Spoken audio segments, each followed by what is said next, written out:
देखो एक्चुअली भाई, मैं डियर स्टूडेंट, कल हम लोग एंजाइम एक्टिविटी के बारे में बोले थे कि फैक्टर अफेक्टिंग एंजाइम एक्टिविटी में पढ़ाऊंगा। मैं मतलब डिस्कस करूंगा। देखिए, स्टार्ट करते हैं। Factor affecting enzyme activity. ठीक है। तो एक्चुअली फैक्टर अफेक्टिंग एंजाइम, तो फैक्टर कौन कौन सा होता है? देखिए, एक होता है पीएच, सेकेंड होता है टेम्परेचर, थर्ड होता है सबस्ट्रेट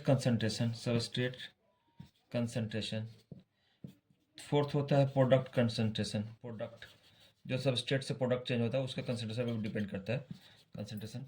फोर्थ होता है फिफ्थ होता है इनहिबिटर। कुछ इनहिबिटर्स होते हैं जो कि फैक्टर को, एंजाइम को रोक देते हैं, उसी को बोलते हैं। कुछ सबस्ट्रेट ऐसे भी होते हैं, कुछ कंपाउंड ऐसे भी होते हैं जो कि फैक्टर को एंजाइम को एक्टिविटी को रोक देते हैं, उसी को इनहिबिटर बोलते हैं। तो हम लोग स्टार्ट करते हैं पीएच से। तो पीएच का एक ग्राफ आता है, हम लोग एक ग्राफ से समझेंगे पीएच का कैसे वो एंजाइम एक्टिविटी को अफेक्ट करता है। एक ग्राफ आता है, देखिए, एक ग्राफ आता है, वो बेल शेप्ड होता है। और ये यहाँ पे एंजाइम एक्टिविटी हो गया, ये एंजाइम एक्टिविटी हो गया। Enzyme activity maximum enzyme activity यहाँ पे है। उसका करस्पॉन्डिंग पीएच को ही बोलते हैं हम लोग ऑप्टिमम पीएच। ऑप्टिमम पीएच पे मैक्सिमम एक्टिविटी होता है एंजाइम का। ठीक है। पीछे जाएंगे तो इनएक्टिव रहेगा। मतलब कम पीएच पे जाएंगे यानी इनएक्टिव होगा, और ज़्यादा पीएच पे जाएंगे तो वो डीनेचर्ड हो जाएगा, डिस्ट्रॉय हो जाएगा। तो जो मैक्सिमम एक्टिविटी रहता है उसको बोलते हैं ऑप्टिमम पीएच। अच्छा, एक्चुअली सब एंजाइम का अलग अलग ऑप्टिमम पीएच होता है, ये एक बार ध्यान रखना है, सबका एक ही नहीं होता है। और ऑप्टिमम पीएच सबका अलग होता है। जैसे किसी कोई कोई जैसे हम लोग ट्रिप्सिन देखते हैं, चाहे पेप्सिन देखते हैं। पेप्सिन एक एंजाइम है, इसका जो जो जो इसका ऑप्टिमम पीएच जो होता है ना, 2 के आसपास होता है। 2 पीएच, जिसका 2 के आसपास ऑप्टिमम पीएच होता है। तो ये 2 पीएच पे मैक्सिमम काम करेगा।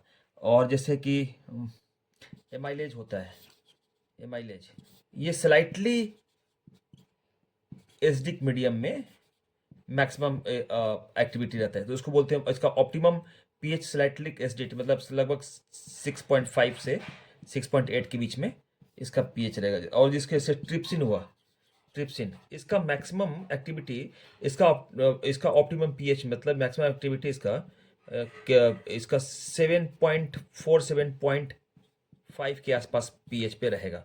तो मेरा कंसर्न ये है कि सब अलग अलग एंजाइम के लिए अलग अलग ऑप्टिमम पीएच होता है। ठीक है। तो मेरा कंसर्न है कि ये आपको आना चाहिए। तो ये हो गया पीएच। अब हम लोग आगे पढ़ेंगे टेम्परेचर। देख लिए पीएच डन। अब हम टेम्परेचर पे देखेंगे। टेम्परेचर का भी कमोबेश वही है फंडा। इसका भी जो एंजाइम एक्टिविटी होता है वो इसका भी बेल शेप्ड कर्व होता है। इसका भी जो मैक्सिमम एंजाइम एक्टिविटी होता है, मैक्सिमम, जिसे ईमैक्स बोलते हैं, उसका भी करस्पॉन्डिंग जो टेम्परेचर होता है उसको बोलते हैं ऑप्टिमम टेम्परेचर। Optimum temperature. ठीक है। तो ऑप्टिमम टेम्परेचर, अच्छा, मैक्सिमम ईमैक्स जो होता है उस कौन सा टेम्परेचर से, बॉडी टेम्परेचर पे होता है। बॉडी टेम्परेचर क्वेश्चन आता है, मैक्सिमम एंजाइम एक्टिविटी किस पे होता है, तो बॉडी टेम्परेचर पे होता है 37 डिग्री सेंटीग्रेड, जो हम लोग का बॉडी टेम्परेचर है। और अगर रेंज पूछेगा, अगर कोई रेंज में बोल देगा तो 30 से 40 याद रखेंगे। अगर एक एक ऑन डॉट पूछेगा तो 37 के आसपास ही रहता है। तो अगर कम होता है तो एंजाइम काम करना बंद कर देता है, उसको बोलते हैं इनएक्टिव स्टेट। इनएक्टिव स्टेट ये टेम्पोररी स्टेट होता है। इनएक्टिव जो होता है वो टेम्पोररी स्टेट होता है। अगर टेम्परेचर बढ़ता है तो वो एंजाइम जो प्रोटीन होता है वो डीनेचर हो जाता है, वो उसका जो स्ट्रक्चर होता है वो डिस्ट्रॉय होता है। तो ये डीनेचर हो जाता है। ये जो होता है परमानेंट स्टेट होता है। अब डीनेचर हो गया तो उसके बाद टेम्परेचर घटाएंगे तो एंजाइम बन जाएगा, चाहे एंजाइम ठीक हो जाएगा, नहीं होगा। ये कम एंजाइम पे इनएक्टिव है, एंजाइम का एक्टिव टेम्परेचर बढ़ेगा, बॉडी टेम्परेचर बढ़ेगा तो ये इसका एक्टिविटी बढ़ते जाएगा, इनएक्टिव से एक्टिव हो जाएगा। मगर एक बार टूट गया तो ये परमानेंट हो गया, ये टूट गया तो गया। ठीक है, ये ऐसा है। तो मेरा कंसर्न ये है कि हम लोग देखते हैं एक एक होता है क्यूटेन लॉ, क्यूटेन लॉ या क्यूटेन रूल, जो भी रूल रूल एक ही है। तो हर 10 डिग्री बढ़ाने पे ना इसका एंजाइम एक्टिविटी डबल हो जाता है। हर इच 10 डिग्री अगर डिग्री सेंटीग्रेड राइज होगा तो एंजाइम एक्टिविटी एक्टिविटी जो होता है वो मल्टीप्लाई बाई डबल, वो डबल हो जाता है।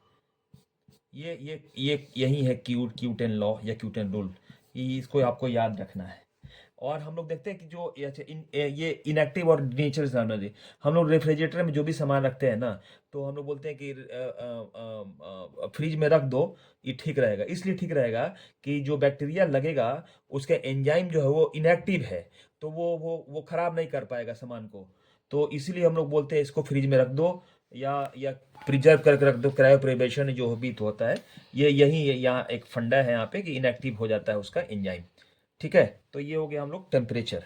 टेम्परेचर में क्यूटेन लॉ ये सब देख लिया, ये सब आपका हो गया। अब हम लोग थर्ड जो पढ़ने वाले हैं वो हम लोग सबस्ट्रेट कंसंट्रेशन कैसे डिपेंड करता है, कैसे एक्टिविटी उसको अफेक्ट करता है। ठीक है, इसका एक फार्मूला, एक एक इसका एक ग्राफ जो सभी जगह है। अब मैं तो एनसीईआरटी का ही ग्राफ आप लोगों को दिखा रहा हूँ, क्योंकि एनसीईआरटी कर लिए तो नीट में कोई बायोलॉजी रोकेगा नहीं आपको। अगर इधर उधर डाइवर्ट हुए तो फिर मुश्किल हो जाएगा। तो जो बेसिक चीज़ है उसको पढ़िए।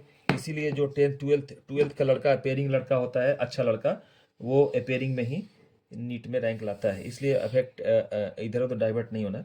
मैं वही बता रहा हूँ कि ये कैसे सबस्ट्रेट कंसंट्रेशन अफेक्ट करता है। तो देखिए इसका इसका एक ग्राफ है, इसको बोलते हैं हाइपरबोला,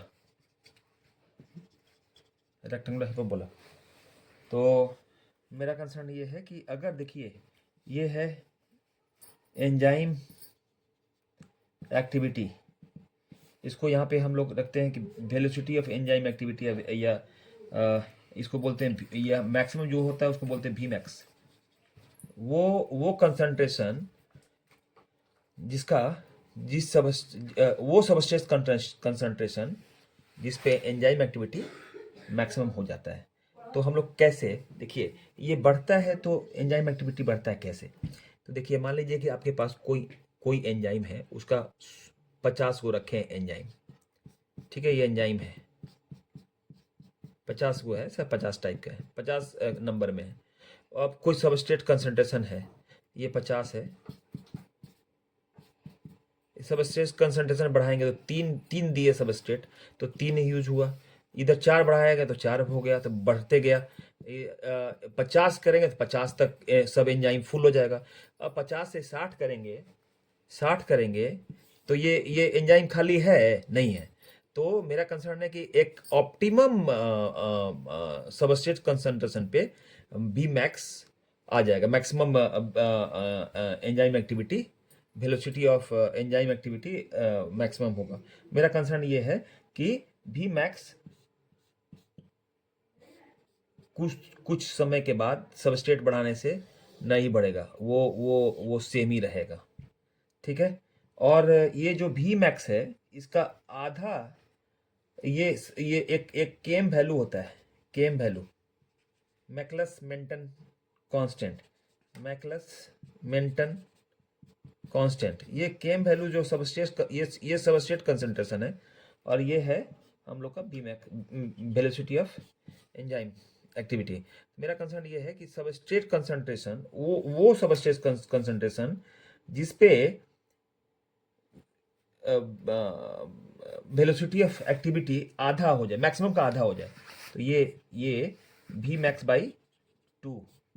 तो केम जो मैकलस मेंटन कांस्टेंट है, जो सबस्ट्रेट कंसंट्रेशन को शो करता है, बराबर V max by 2, half of the V max, half of the V max. जिसका केम कम रहेगा वो एंजाइम का एक्टिविटी और ज्यादा रहेगा। तो ये हम लोग एंजाइम का, हम लोग कौन सा ज्यादा एक्टिव एंजाइम है, तो जिसका केम वैल्यू कम है वो मतलब ज्यादा, मोर एंजाइम एक्टिविटी। तो एंजाइम एक्टिविटी हम लोग केम वैल्यू से ही केम वैल्यू कम, तो कम है मतलब कि कम में ही बी मैक्स का आधा हो गया, तो वो एंजाइम ज़्यादा एक्टिव है। अच्छा, और एक टर्नओवर नंबर होता है कि वो एक एंजाइम 1 मिनट में कितना सबस्ट्रेट को प्रोडक्ट में चेंज कर देता है। तो टर्नओवर नंबर से भी हम लोग एंजाइम एक्टिविटी देखते हैं। जिसका टर्नओवर ज़्यादा है उसका एंजाइम एक्टिविटी ज़्यादा है, और जिसका केम वैल्यू कम है उसका मोर एंजाइम एक्टिविटी है। तो ये दो चीज़ यहाँ पे हम लोग देखेंगे। तो ये हो गया सबस्ट्रेट कंसंट्रेशन कैसे अफेक्ट करता है। अब हम लोग प्रोडक्ट कंसंट्रेशन पे चलेंगे। तो देखिए एक्चुअली ये मान लीजिए कि एंजाइम है, और यहाँ पे एक साइट बोलते हैं, हम लोग साइट बोलते हैं। ये तो एक्टिव साइट हुआ, मान लीजिए ये एक्टिव साइट हुआ। ये यहाँ पे सबस्ट्रेट लगेगा और प्रोडक्ट में enzyme substrate complex, enzyme product complex, last में एंजाइम प्लस प्रोडक्ट बना देगा। ये सबस्ट्रेट प्रोडक्ट में चेंज हो गया। प्लस में अब क्या होता है ना कि बहुत ज़्यादा प्रोडक्ट का कंसंट्रेशन बढ़ेगा ना, तो ये प्रोडक्ट जो बहुत ज़्यादा बन गया है, ये जाके ना एंजाइम का में एक और साइट होता है, उसको बोलते हैं हम लोग एलोस्टेरिक साइट। एलोस्टेरिक साइट, उसको ये यहाँ पे बाइंड कर देगा। प्रोडक्ट जाके यहाँ पे allosteric site of the enzyme पे लग जाएगा। अब एलोस्टेरिक साइट अगर अफेक्ट हुआ या बाइंड हुआ, तो इसका जो एक्टिव साइट का जो शेप है ना वो चेंज कर देगा। तो हम लोग एलोस्टेरिक साइट पे प्रोडक्ट जाके एक्टिव साइट को शेप को चेंज कर दिया। अब जब शेप ही चेंज हो जाएगा तो ऐसे हो गया, अच्छा ऐसे हो गया, तो ये प्रोडक्ट देख रहे थे, तो ये जो प्रोडक्ट एक्सेसिव प्रोडक्ट है वो जाके एलोस्टेरिक साइट पे बाइंड करेगा, और एलोस्टेरिक साइट बाइंड किया तो इसका एक्टिव साइट का शेप चेंज कर देगा। जब शेप ही चेंज हो गया तो इसका लॉक ही चेंज हो गया। लॉक तो की जाएगा, की नहीं जाएगा, मतलब सबस्ट्रेट जाएगा, सबस्ट्रेट इज की, और active site of the enzyme is lock. तो लॉक ही चेंज हो जाएगा। तो जो जो पहले का चाबी था अब उसमें जाएगा ही नहीं, तो ये सबस्ट्रेट अब जाएगा ही नहीं। अब सबस्ट्रेट बाइंड ही नहीं करेगा किस पे, एक्टिव साइट पे, क्योंकि एक्टिव साइट का तो शेप चेंज हो गया। तो मेरा कंसर्न ये है कि जब एक्टिव साइट का शेप चेंज हुआ तो सबस्ट्रेट बाइंड नहीं होगा। तो तो मेरा कंसर्न है प्रोडक्ट कंसंट्रेशन बढ़ेगा तो एंजाइम एक्टिविटी, प्रोडक्ट कंसंट्रेशन बढ़ेगा तो एंजाइम एक्टिविटी डाउन होगा, एंजाइम एक्टिविटी बंद होगा या डाउन होगा, या ब्लॉक कर देगा, या ब्लॉक द एंजाइम एक्टिविटी। ठीक है, मेरा कंसर्न ये हो गया प्रोडक्ट कैसे करता है, एलोस्टेरिक साइड से करता है। अब हम लोग देखेंगे इनहिबिटर्स। तो कुछ इनहिबिटर्स होते हैं जो कि इनहिबिटर्स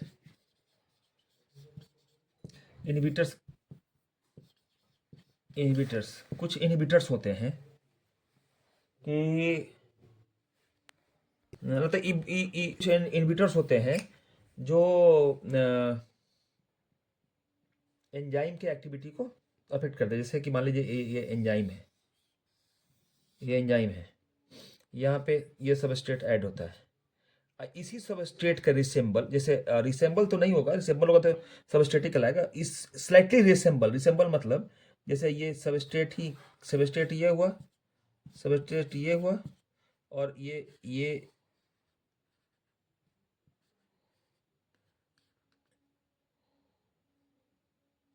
चाहे इसको ऐसे बनाइए, सबस्ट्रेट ये हुआ और ये हुआ इनहिबिटर। मतलब ये जाके इतना तो ये लग ही जाएगा, ये तो चाबी टाइप लग ही रहा है सबस्ट्रेट टाइप का। मगर ये जो है ये लगेगा, अगर ये लग जाएगा इस कंडीशन में, मतलब अगर ये इनहिबिटर लग जाएगा ऐसे, तो ये चेंज नहीं होगा क्योंकि ये इसका सबस्ट्रेट नहीं है। तो हम मेरे इसका एग्जांपल क्या है कि सक्सिनिक डिहाइड्रोजिनेज, और इसमें जाना चाहिए सक्सिनेट, तब ये चेंज करेगा। सक्सिनिक एसिड जाना चाहिए, मगर यहाँ पे चल जाएगा, सेम आएगा, उस मेलोनिक एसिड चल जाएगा, मेलोनिक एसिड। तो ये जाके इसको ब्लॉक कर देगा, उसी को बोलते हैं हम लोग इनहिबिटर्स। और चूंकि सेम शेप का है तो एकदम देखने में सेम लग रहा है, तो इसको बोलते हैं हम लोग कॉम्पिटिटिव इनहिबिटर्स। Competitive inhibitors. ठीक है, तो हम लोग यहाँ पे अभी पांचों पढ़ लिया कि कैसे कैसे फैक्टर अफेक्ट करता है। हम लोग इसका रिवीजन भी हम लोग करेंगे। तो अभी तक के लिए, आज के लिए अभी तक के लिए ही, अब दूसरा टॉपिक हम लोग स्टार्ट कर रहे हैं।